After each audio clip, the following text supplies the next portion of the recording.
Reunião vai bom. Nós temos a oportunidade para dar update de desenvolvimento do fundo. De maneira que o fundo tem déficit grande e nós temos certa colaboração no ano passado para a recuperação do fundo e nós trazemos plano de recuperação.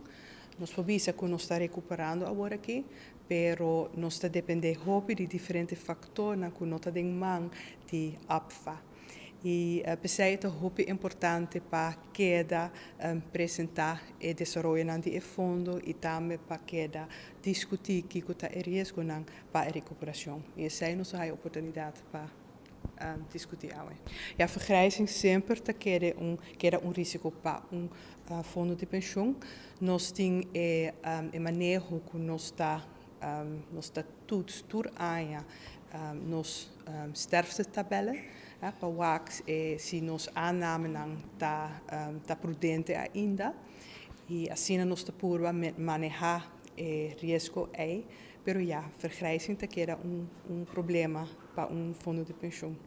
Esta é um tique negativo, naturalmente, por gente que para nos viva mais largo, mas para fundo de pensão tem seu reto, sim. A vergrijzing não está aqui não, é mundial. Sim, tu caminha. Certo, verdade. Mas dank.